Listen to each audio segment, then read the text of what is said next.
ہم سب کو معلوم ہے کہ 1 جنوری یعنی نیا سال شروع ہونے والا ہے، اور اس 31 دسمبر میں ہمارے معاشرے میں کیا ہوتا ہے، ہماری نوجوان نسل، بچے اور بچیاں اس رات کے اندر ناچ گانے کے اندر مشغول ہو جاتی ہے، موج مستی کے اندر مشغول ہو جاتی ہے۔ حالانکہ اگر عقل سے سوچا جائے تو ایک طور پر یہ غم ہے کہ بھائی میری زندگی کا 1 سال کم ہو گیا، میری زندگی کا 1 سال کم ہو گیا ہے۔ اب آپ یہ بتائیے انگریزی اعتبار سے کہ اگر ہماری اعمالنا من يهده الله فلا مضل له ومن يضلله فلا هادي له ونشهد أن لا إله إلا الله وحده لا شريك له ونشهد أن سيدنا ونبينا وحبيبنا ومولانا محمدا عبده ورسوله وصلى الله على النبي وعلى آله وأصحابه وأزواجه وذرياته وسلم تسليما كثيرا كثيرا أما بعد فأعوذ بالله من الشيطان الرجيم بسم الله الرحمن الرحيم إن الذين قالوا ربنا الله ثم استقاموا تتنزل عليهم الملائكة ألا تخافوا ولا تحزنوا وأبشروا بالجنة التي كنتم توعدون صدق الله العظيم وقال النبي صلى الله تعالى عليه وسلم قل آمنت بالله ثم استقم أو كما قال عليه الصلاة والسلام۔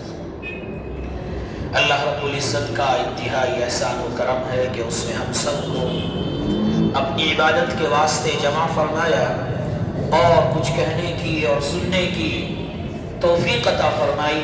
اللہ سے دعا ہے جو دین کی بات کہی جائے سنی جائے اللہ تعالیٰ اس کو ہم کو اپنی زندگی میں لانے کی اور اس پر عمل کرنے کی توفیق عطا فرمائے۔ ہم سب کو معلوم ہے کہ اس وقت جیسا کہ گزشتہ 1-2 جمعے سے اس کے تعلق سے کچھ گفتگو ہوئی ہے، مسلمانوں کے ایمان کو، ان کے اسلام کو، ان کی ایمانی قوت کو ختم کرنے کی سازشیں اور ایمان کو سلب کرنے کی سازشیں، اور ایک مسلمان ہونے کے ناطے ان سے ایمان کو ان کے دل سے نکالنے کی باتیں مسلسل چل رہی ہے اور ہو رہی ہے۔ ہمیں یہ سمجھنا چاہیے کہ انسان کے ساتھ شیطان ہر وقت لگا رہتا ہے۔ انسان کو جو اللہ کی نافرمانی کرواتے ہیں عام طور پر 3 چیزیں ہوتی ہیں۔ نمبر 1 انسان کا نفس۔ انسان اپنے نفس کی وجہ سے بعض مرتبہ شریعت کے احکام کو پامال کر دیتا ہے۔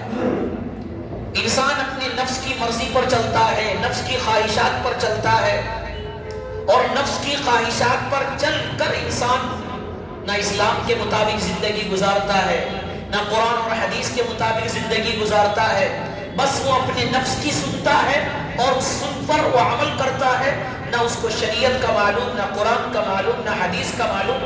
انسان کو سب سے پہلے جو گمراہ کرتا ہے عام طور پر وہ ہے اس کا نفس۔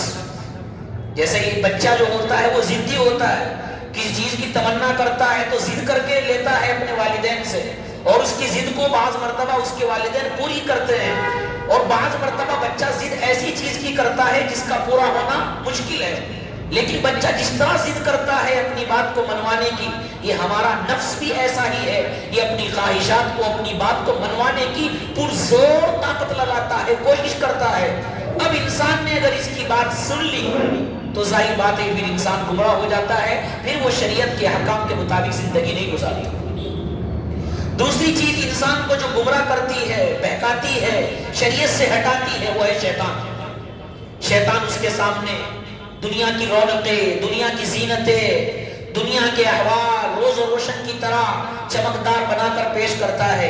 انسان کے سامنے شیطان گناہوں کو چمکدار پیش کرتا ہے۔ انسان یہ چاہتا ہے کہ اس کو کر لوں گا، چلو کچھ نہیں ہوگا، بس ہو جائے گا۔ شیطان اس طرح کے بہانے کر کر انسان کو پھسلاتا ہے اور انسان کو اپنے رب کی نافرمانی پر مجبور کر دیتا ہے۔